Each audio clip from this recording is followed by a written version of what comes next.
Welcome to Phillips Mill Art Talk. I'm Laura Womack, and with me is Jen McHugh, our technical director. Hi, everyone. Tonight, we're honored to be joined by Al Gury, who can paint anything, portraits and figures, floral still lifes, landscapes. Any subject in his hands shows the confidence and surety of an artist who's been painting from a very young age. His oeuvre is vast, and yet he is still exploring. Al delights in the expressive possibilities of color and how they can be orchestrated in dynamic compositions. He has an impressive resume. I'm going to read from the Pennsylvania Academy of Fine Arts, where he teaches life painting, life drawing, and portraiture in the certificate BFA program. He's the program director of the After School Studio Art Program for Philadelphia high school students at PAFA. He also teaches courses in the continuing education program, where many of us know him from. He is a recipient of the Cresson Travel Scholarship and numerous grants and awards for painting and arts education, and was designated a master teacher by both the University of the Arts in Philadelphia as well as American Artist Magazine. A painter of figure, landscape, still life, and portraits. He's represented by F.A.N. Gallery in Philadelphia. His paintings have been exhibited at the National Academy of Design in New York, the Philadelphia Museum of Art, the National Capitol in Washington, D.C., and Washington and Lee University, as well as the University of Pennsylvania, and galleries across the country. There's so much more. Al Gury, thank you so very much for joining us on Art Talk. Oh, it's my pleasure, Laura. I'm very glad to be here. It's an honor. And Phillips Mill is such a great organization. And, I enjoy telling stories, and I welcome people's questions, and anything you want to know, just send it my way, and we'll have a good time and a good conversation. That's fantastic, actually. And that's a great segue to all of you. I also extend your invitation to join us in the conversation. Put your questions or comments in the Q&A, and we will get to them, I promise you. Okay, so we like to start with art. That's what we're all interested in here for. So Jen McHugh has put together a slideshow of Al's work. Let's take a look. Okay, Al, tell us about Still Life with Oranges. Well, this is part of a new body of work. This was done in the last year, and I've been exploring very pure, rich color, almost right out of the tube, hardly mixed at all. And the still life I found is a perfect vehicle, but then all the subjects I paint are. And my training, of course, at PAFA was more classical, somewhat traditional. I did a lot of tonalist work for a long time. But after a trip to the south of France and seeing the light and color that Matisse saw, I got very excited about this and started working with this kind of color, but yet wanting to connect it to form and composition and recognizable subjects. I didn't want it to become just flat and decorative. So that's kind of how this evolved. And I transformed that into a lot of different compositions, possibilities, with both the figure, still life, and landscape. So that's kind of how that began, and I'm still exploring it.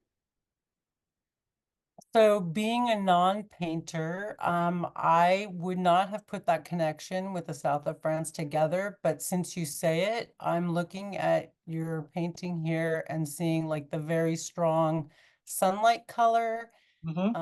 and the directionality is that what you're bringing in? Yeah, combining the intensity of pure color with the three-dimensionality of form. So even though these colors are pure, which might suggest the painting would become flat, the way I've managed the colors, and we'll see it in others as well, the colors are modified to continue to help describe form and depth. Some of them get a little more flat in their three-dimensionality, but I really wanted to maintain that sense of life, um, and the traditions that I really love, trying to find a synthesis, putting them all together. So that's how this evolved. And that's something I teach. Part of this came out of because I teach major color classes at PAFA and elsewhere, and I write books on painting methods, a number of books and countless articles on color. Um, I realized that, this kind of thing that I teach and am interested in might work for me in my work. And that's how that evolved. Well, that's pretty magical when what you teach to others works for you. Yeah, it really does. Yeah. All right, very good. Well, I definitely see the depth and the form is very strongly there. Jen, let's take a look at the next painting, where I think you go much more abstract. Yeah. Um, Part of the um, exploration is how does it affect my brushwork? And how can I create a sense of color and light in a landscape, but yet at the same time explore patterned brushwork? And so some of these paintings begin to utilize a brushstroke that could be seen as abstract, could be seen um, as Manet said, the piece of paint. He loved the stroke of a brush on a surface, and he called it a piece of paint. And so that became part of what I was thinking about in many paintings. But yet there's still landscapes. They have not left that at all.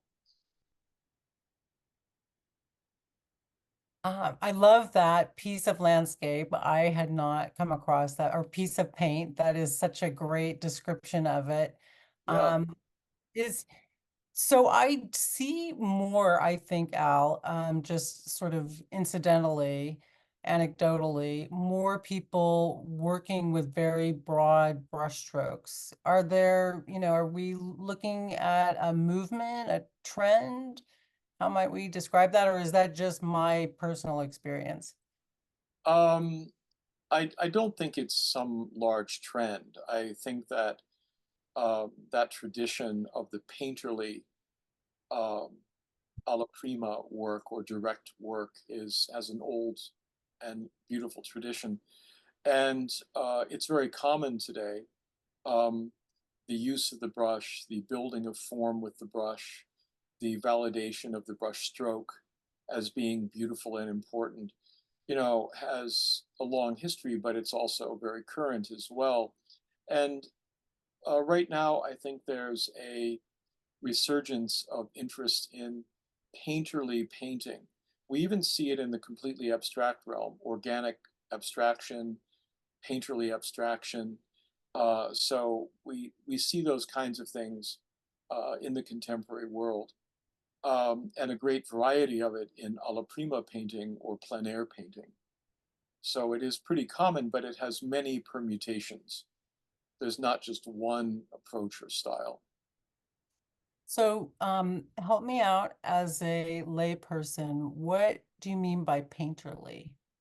Um, where what that describes is the presence of the physical presence of the paint, usually acted out through brushstrokes, textural differences created directly by the brush.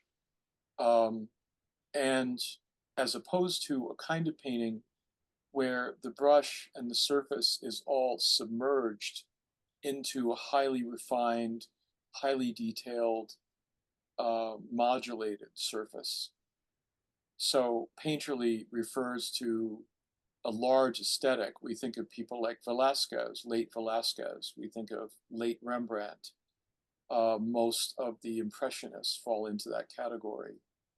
Um, many of the wonderful landscape painters at the Michener Museum, all of whom studied at PAFA, mostly the Pennsylvania Impressionists. So that's what it refers to. Okay, so for me as a weaver, one of my mentors mentioned that with hand weaving, with handwork, you can see the hand of the maker. Yeah, yeah, very Yeah. similar. Yep, Okay. as opposed to not seeing the hand, having it submerged into a superficial refinement. There's nothing wrong with that. It's just a different approach. All right, terrific. Well, we do have some questions, and we love it when the audience gets involved. And I'm a layperson. I know we have a lot of artists in the audience, so feel free also to go right for the higher tech, deeper tech questions.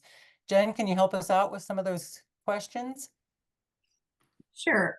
The first technical question, someone asked, what was the medium of these paintings? They said these are oils, They're, question mark. yeah, they're oil paint. Yep, they're all oil paint. Yeah, I am proficient in all the other media, but my preferred material is oil paint. I love it. I love oil paint. Why is that, Al? There's a physicality to it and a sensuousness to it. Um, of course, I have painted and know how to paint in acrylic, for example, but the oil paint allows me to keep moving it, working it, even coming back to it the next day. It will still be somewhat wet. And the creamy spread of the paint. So it's kind of a physical thing, but also it dovetails with the technical aspects of drawing that I can get much more modulation in my drawing, my application with oil paint than I can with, say, acrylic. But with that said, there are people who learn how to do that with acrylic. So that's the main reason why I love it. Yeah. Jen, let's get some more of those questions in. All right, I'm going to share one because I think that this is what this next comment is about. Amy says an observation. You've composed compositions within the overall composition. The floral design be a composition, the hanging painting in the background be its own composition, the bowl of fruit be an individual composition, result being multiple layered complementary group of pleasing compositions, creates eye movement in the viewer. Mm-hmm. Yeah, that was my intent. If you look at my earlier work, you will find that frequently there were three-dimensional volumes. Then there would be a background that recedes and there's value there and it composes and organizes the image. But as I was working on these, and you'll see it in others of these newer ones, I started thinking about the visual fun of the composition and how many interesting things could I do within the composition to create, as the commenter said, move the eye around, create visual interest and visual delight. So wherever the eye is moving, there is something interesting to look at, every corner of it. There's an old axiom that I learned from, say, Arthur DeCosta, who was a great teacher at PAFA, who I learned an enormous amount from. Um, he said that if you clipped out, say, square out of any painting, that square itself, the paint, the texture, everything would be interesting. And I just extrapolated that to the whole painting, so that I could keep moving the eye through the paint strokes, the patterns, the lines of movement. And in the case of the still lifes, having multiple layers of things, not just a background that made a nice background, but rather something that continued the visual interest throughout the whole painting. So that's how I developed that. And a lot of those things were assembled. They were not there when I painted them at all. They're a synthetic approach where I would assemble different elements, and through the composition, through the use of paint and depth and drawing value, have it appear as if they're all together in the same scene, but they're not at all. And that's the fun of it, is really having fun with composition, which is something that I find as an educator, many art classes do not do enough of, composition at all. They focus on the single objects, but they don't really teach the composition, and that's something I teach extensively. So, and this painting, except for some photographs I had of deer, this painting is completely invented. Everything about it is completely invented, and after I came up with a concept of the kind of painting I wanted to do, then I started, and I laid that out, generally speaking. Then I started responding to each area, and, you know, why not make the deer blue? Why not? You know, so that kind of thing. So I kind of gave myself the freedom and permission to do all this, but of course my training is very rigorously in the classic traditions on up through um, Impressionism, tonalism, and so forth, which you'll see in my earlier work. But I've been giving myself permission to really explore and really have fun with all this, um, and delight in the responsive approach, but yet at the same time relying on the skills, the methodology, the materials, understanding that, drawing. So it's kind of a different things coming together for me. So I want to thank Amy for a great question that led to a really wonderful response. Thank you. I love that now I'm looking more at the still life with oranges, and so that's really wonderful. That's some rich field to go back to. The Blue Ridge Autumn, um, Jen, if we could see that again, I think I love that you say, why not make the deer blue? I mean, Yeah. I think that this is something that you know, I've said on this show a number of times, I think artists have superpower because you can create the world in front of us, for us, and let us see through your eyes. I think that as a teacher and someone who's been painting for so long, you know, that's maybe exponential in your case, that you can just, you know, decide the deer are blue and make up this background. And we have this abstract painting, and yet I see the landscape beyond these deer. Mhm. Yeah. And one of the reasons I started doing this kind of work was I was preparing for a show at F.A.N Gallery. It was my annual show. I have one every February in Philly. And I was working in a tradition that I had developed of tonalism, tonalist painting. And I got halfway through a painting and I thought, you know what? As the high school kids say, I'm not feeling it. Um, and I stopped and I said, you know, what? Just take a break for the today. What would I like doing? And I remembered how much in my color classes I loved teaching the Fauvist era, that very brief period from around 1904, 1905 up to 1910 in France. And I thought I really love doing those demonstrations in class where I translate the model into a Fauvist painting. And so I thought, well, do one. And then I started to remember quotes from Matisse, who said, you know, I would like to regain the innocence of my childhood. And if, you know, I want to make the tree pink, make the tree pink. And so that started off a wonderful chain reaction.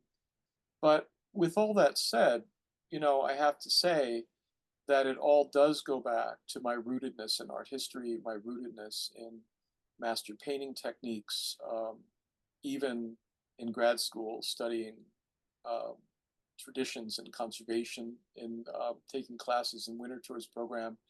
So for me, it was giving myself the freedom that I needed at that moment, but always relying on what I knew. Um, but the freedom allowed me to explore what I knew, helped me say, to solve this visual problem, I can do this, and that will do that. But then as it evolved, it started to become more and more intuitive, particularly in the color interaction, by placing colors next to each other that would help and intensify each other. Values of colors, the texture of stroke. So it's an interesting kind of puzzle that comes together and creates all this, if you let it. Yeah. I think that that is the power, the knowledge and skill that you have acquired through your dedication is what gives you the freedom to do what you do, you know? So I it's, so well, just, and then, we could go off on talking about the state of arts education, but uh, we'll do that if somebody else asks about it. yeah, that's a whole difficult topic, and that's one reason I'm so proud of PAFA. And by the way, just to note, PAFA is alive and well. We are transitioning back to our historic certificate program that will hopefully open in August of 25. We have one more year of our undergraduate in-house degree granting programming, but then we will go back to our historic certificate program, which is marvelous, with degree options off campus through Penn and possibly another university. So, and the classic education at PAFA provides skills, skill-based training leading to creativity. So you have that freedom. It's a very unique approach today when skills are kind of diminished and creativity, is the whole axiom, and that's been true and growing since after World War II. So there's very few schools believe in that synthesis today. Very few. Yeah. So Al, I feel like we've just started, but we're well into it. We've got a lot of paintings and a lot of questions, which I'm really grateful for. Oh, Let's get those questions. I mean, that's what we're so proud that we can offer our audience access to wonderful artists such as yourself. So we're going to prioritize those and then go back to the paintings. okay. Jen? Someone asked, what is your opinion on the water-soluble oil paints? Well, they're another good tool. I know people who use them. I have used them. Their virtue is that you don't necessarily have to use thinners, which are highly toxic. I use Gamsol, by the way, for my thinner. And maybe even other mediums because you can, dissolve it with water. What I have discovered, though, is that it has a very different feel. It has a waxy feel, and it lacks some of the great variety you see in oil paints, which are very dependent on the amount of oil in them, the amount of pigment, whether the pigment is transparent or opaque, and that affects density of the paints. So I think it's a perfectly great thing to use, particularly if you're concerned about toxicity. But there are differences, and one needs to explore it and see how you feel about it. And that would be true with any medium. Okay. Next question. Frank wants to know, are you using color directly from the tube or are the colors mixtures? Great question. A lot of them are directly from the tube, only with possibly the addition of white. My palette has gone from about 8 colors to about maybe 15 colors. And I have a great time shopping because I'll go into Artist and Craftsman, which is my favorite store here in Old City. And look for new, interesting colors. So I tried to find a way with these paintings to respond to things purely with the color right out of the tube instead of elaborate mixing. So my demos, which I do extensive and educational videos where I'm illustrating painting techniques, of course I use a full earth palette. I do a lot of mixing from the prismatic to the earth and back and forth. But in my own work lately, I'm using them right out of the tube. I have a warm and cool range of each one. And some blues, for example, that range from more purple to more green, and so forth. And then if I need to lighten a color, I have some actually light colors that are out of the tube light, but also I may add white. And also I may mix colors together, like, for example, phthalo blue with cadmium green to get a unique but highly chromatic green. So I do mix colors. But when possible, I try to use them right out of the tube. Okay, great. We've still got questions. Let's keep them going. Yeah. Okay, the next one. I'd love to hear more about the connection between your color choices and principles of color theory. The paintings seem real, and yet the colors are magical at the same time. Would love to hear more what it's like for you. Thank you. Well, the interaction of color is something I'm very versed in because I teach it, I write about it. And so what I try to do in my work is whenever I put down a color, and I don't know if people can see the cursor here on the screen, my cursor, I will choose colors, for example, this orange, cadmium yellow, and then what I'll do is place a cobalt blue or a Windsor violet next to it because I know that they will be highly interactive and they will push each other. So I'm very well versed in these paintings of warm and cool, but also chromatic primaries and secondaries. I'm also very aware that in these paintings that some colors will come forward if they also, and the old axiom is sharper, darker, clearer, bolder comes forward relative to softer, less bold, less dramatic will go back. So in the foreground, I knew that I needed darker touches. And they're actually, it's a little hard to see on the screen, but they're dark greens, these strokes. And then the pure cadmium red with other darks in the trees. But then as it goes back, the colors become more middle tone, which helps create the sense of distance. So bolder comes forward, softer goes back. And if I, wanted a red in the background, I might, as I did in the sky, a beautiful orange red, I kept them more generalized shapes, less hard-edged. It's the edge of the paint is kind of dragged a little bit into each other. This intense phthalo blue in these trees come forward in front of the cerulean blue. So I'm manipulating the spatial effects and color interaction effects all the time when I'm doing this.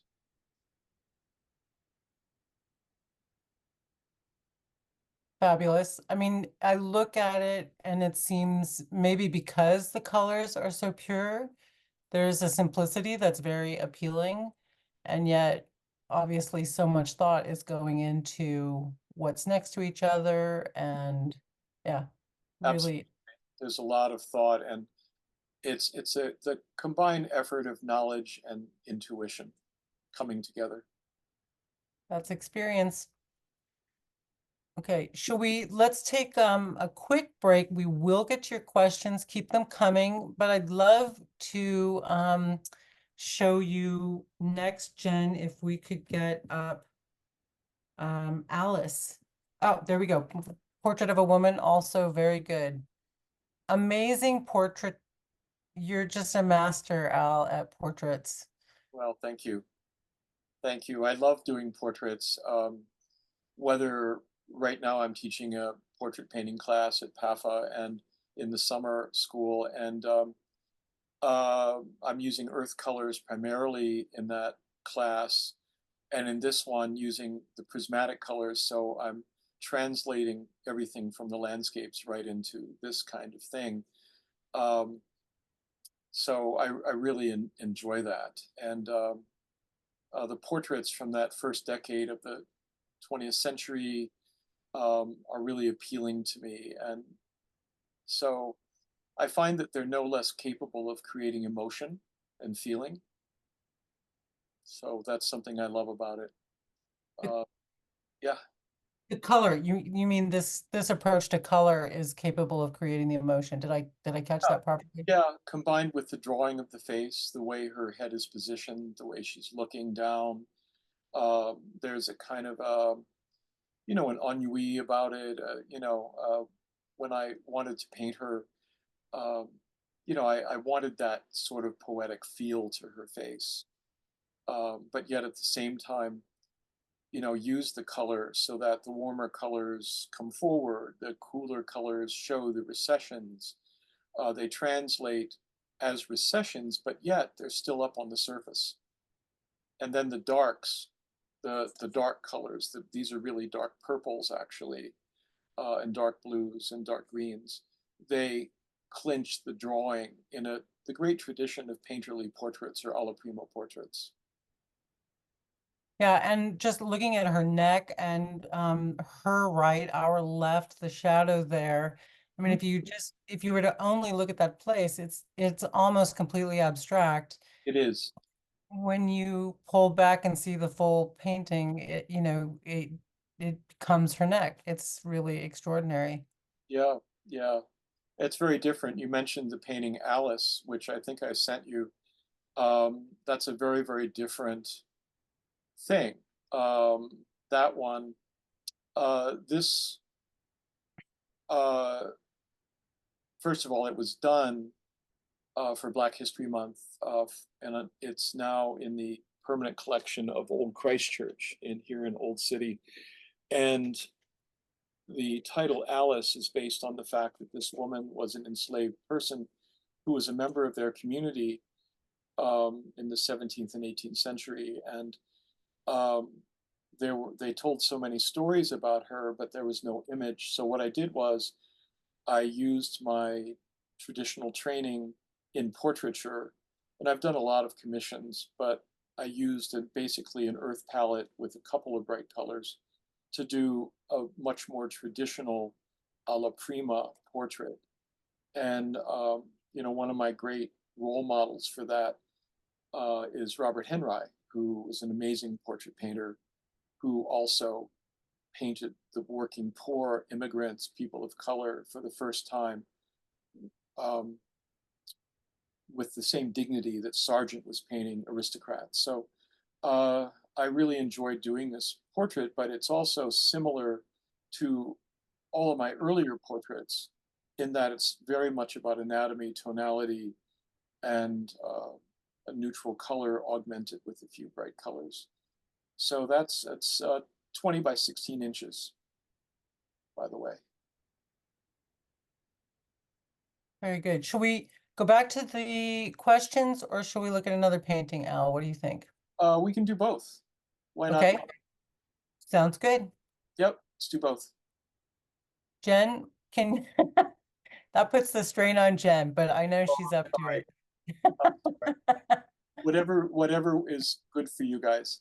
We'll just vamp Al while she pulls up a painting and a question. Got it. There we go. Okay. So Matt says, Al taught me that as long as the values are correct in your painting, you can use any color you like to portray your subject. I love the way that his work contrasts warm and cool tones to describe form and a sense of depth. Well, thank you very much, Matt. I appreciate that.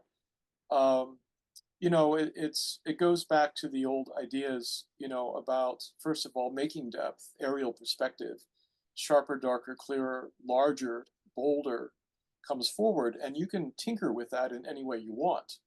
So a brush stroke can be essentially a flat stroke, but you can make different sizes of them go forward or backwards.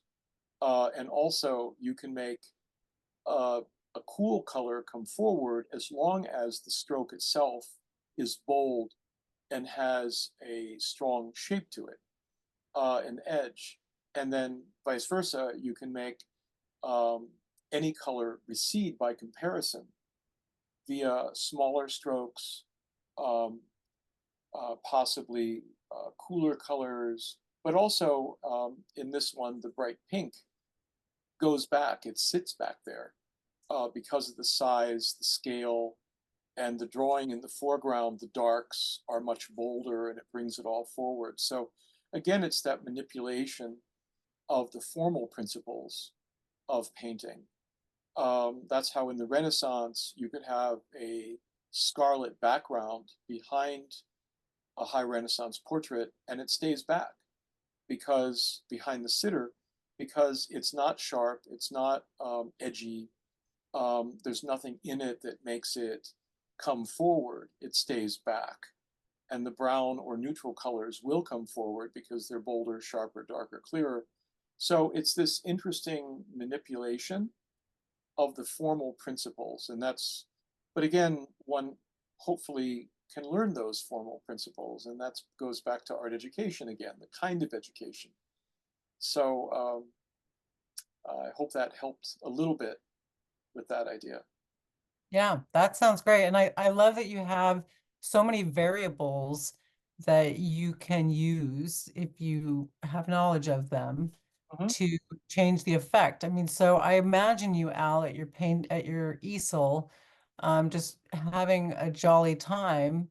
Uh, just figuring, I'm going to play with this variable. I'm going to work against the brights with my brush stroke quality. Yeah.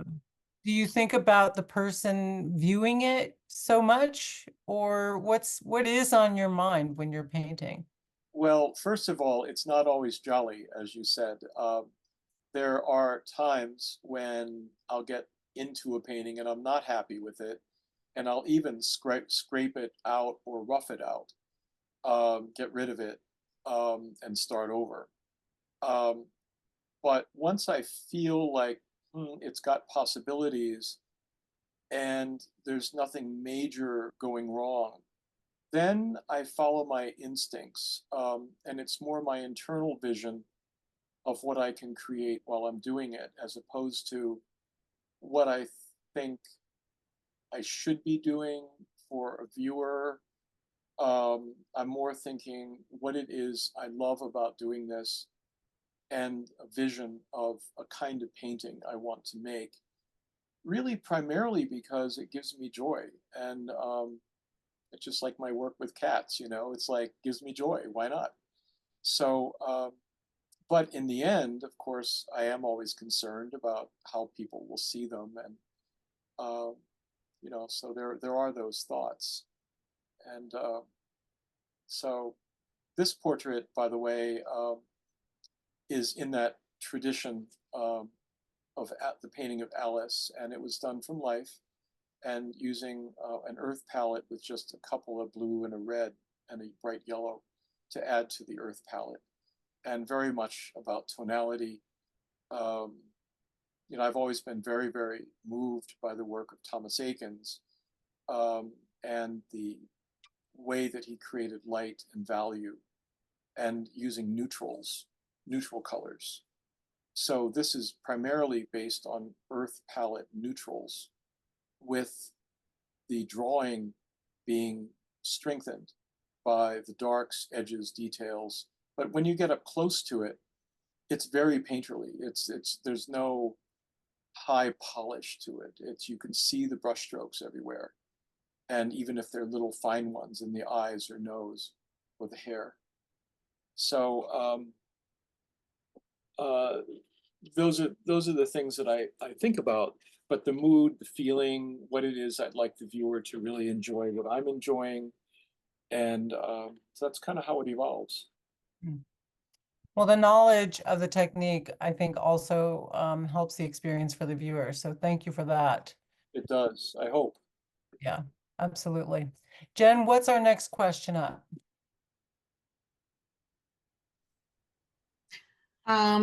Frank wants to know, are these paintings on canvas? No, they are not. Um, the two portraits that you saw, Alice and the young man whose name is Kenny, those are on canvas. But more recently, I've been working on cradled wood panels. They're birch panels which have a cradle behind them.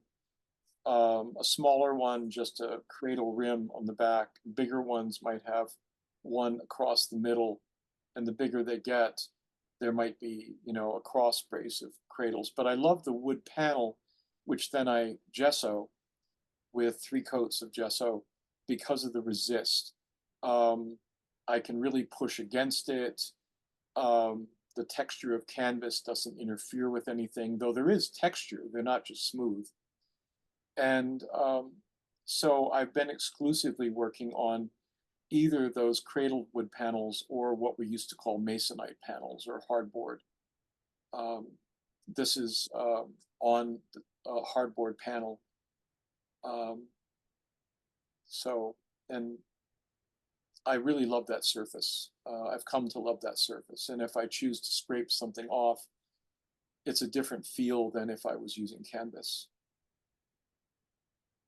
Would you like to talk about amaryllis, Al? Yeah, sure. I have a great love of flower painting, for partly because I just love doing it, but it also has a funny story related to it, which I tell students in class.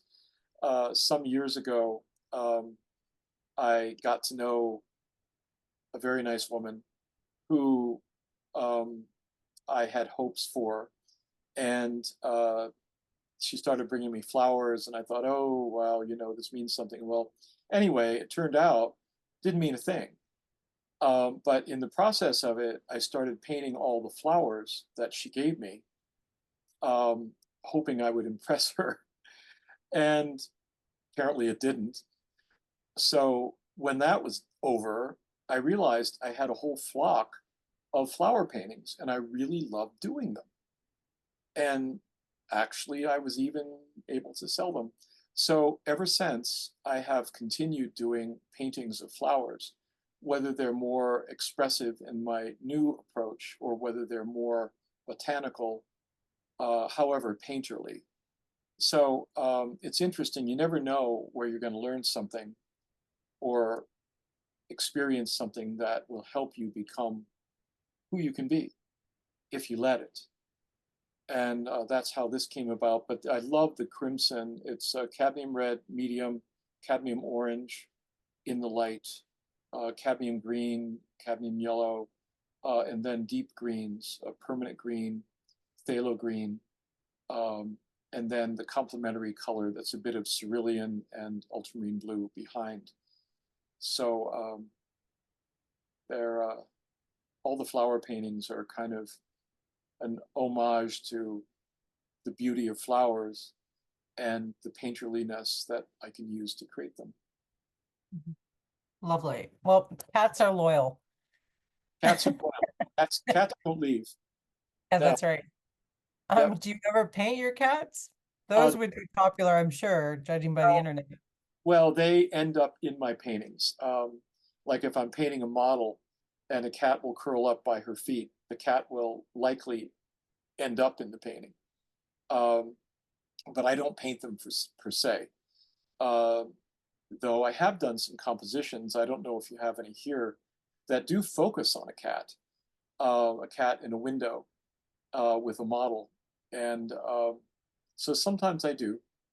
The cats are just like another animal rescue, which has a long story in my personal life where that came from. I won't bore you with it here. But here's one. This is an older work a few years back. And I put in 2 of my cats because compositionally it seemed right. And in my studio, a model would like as not have a cat sitting next to her.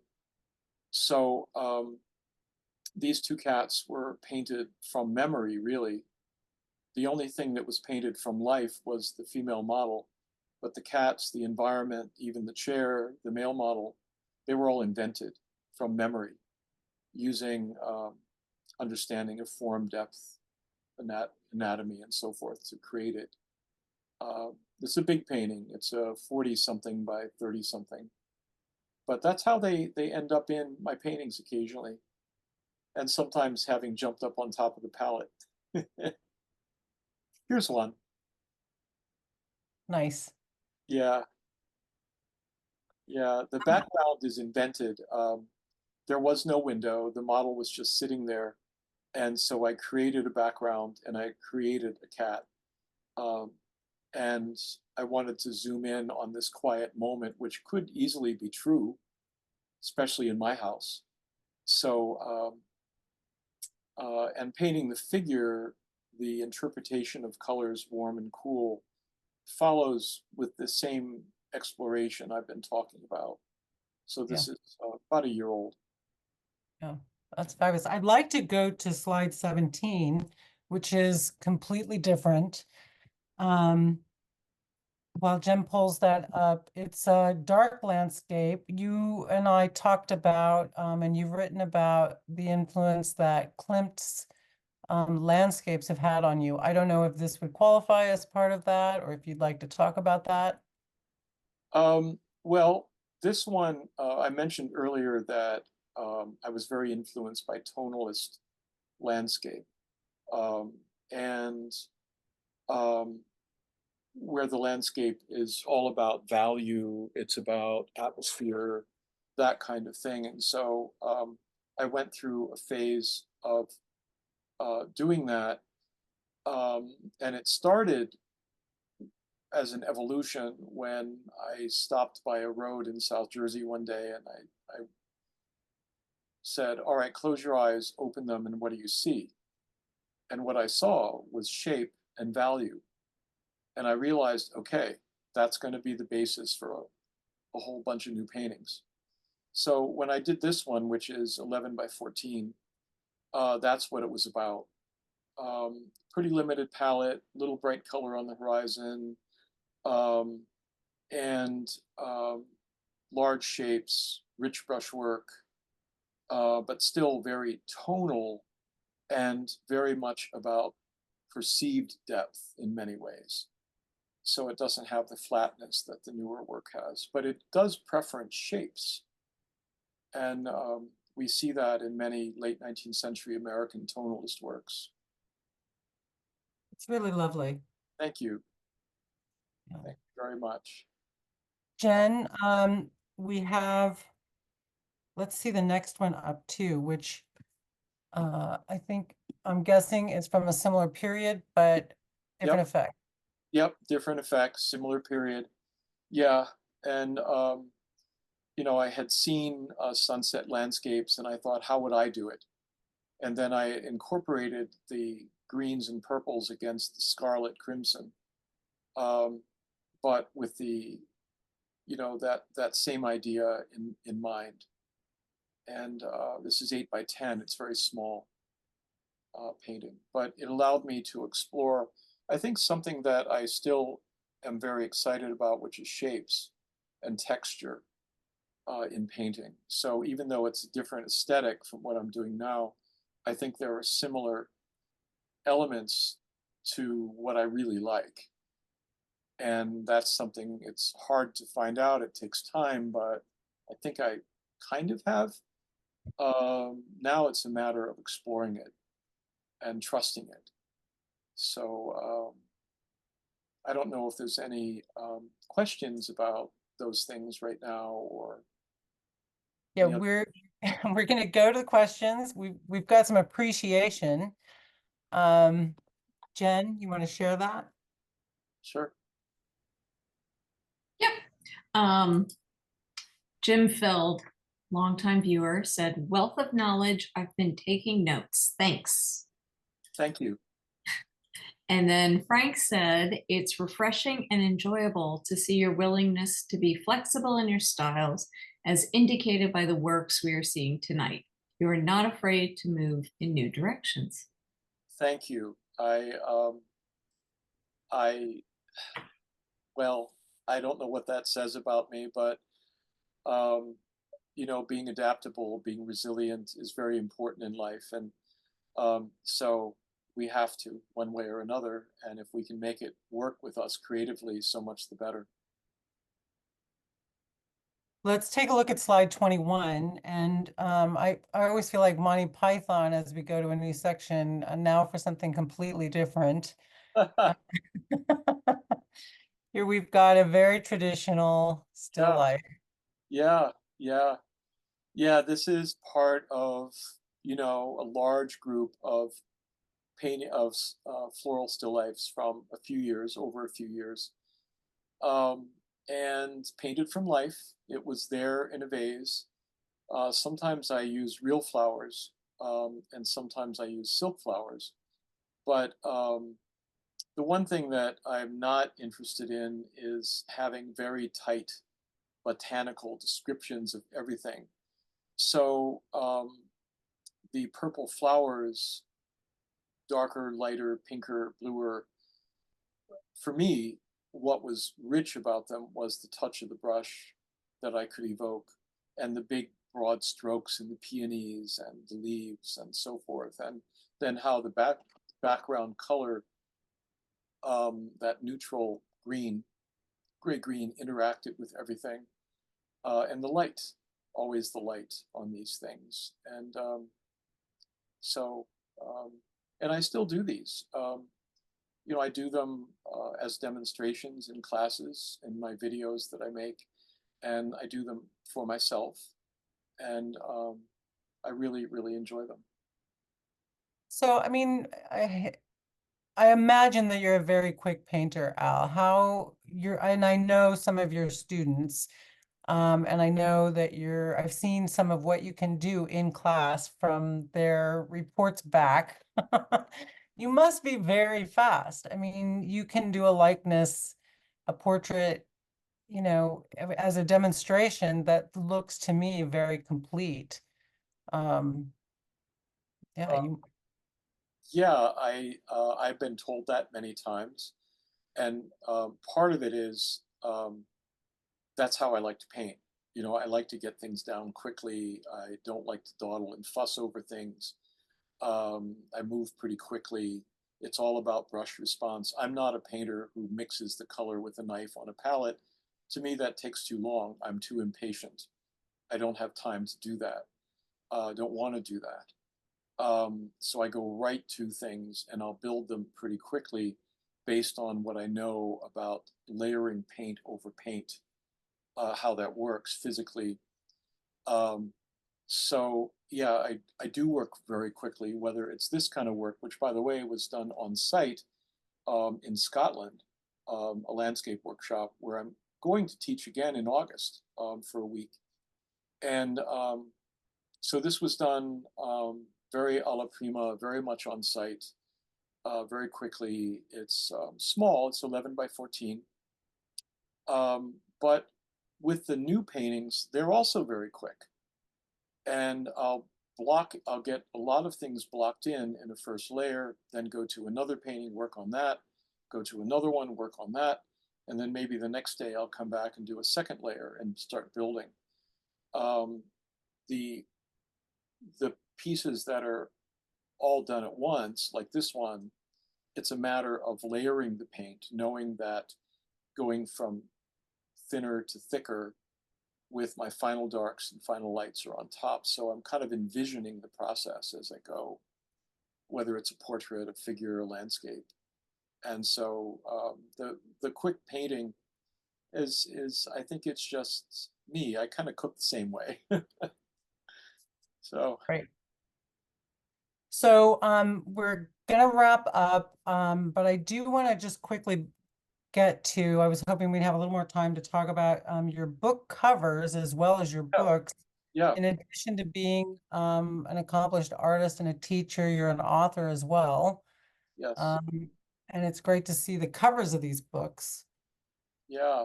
This was The painting on there is a beautiful flower still life by Arthur DeCosta, and I've had the stewardship of his whole collection at PAFA, of which this painting is part. And so when I did this book, I really wanted one of his. He was such an important mentor in my life, and role model. So I wanted this to be on the cover, and he was essentially an alla prima painter. And his demos, he would talk the whole time and tell us stories, and it was just amazing for a shy kid from the Midwest to be in the presence of this master teacher who was so easy to be with. So that's where this came from. Okay, great. And then a painting on the cover of Color for Painters, which, Yeah, this is an abstract painting. It's actually done by the wife of the painter Wolf Kahn. And my editor really liked her work. And I frankly would not have chose this painting for this. I might have I wanted a Titian painting for the Color for Painters. But she really wanted this, and it turned out to be a beautiful cover, and I really like it, especially in light of what I'm doing now for myself. exactly.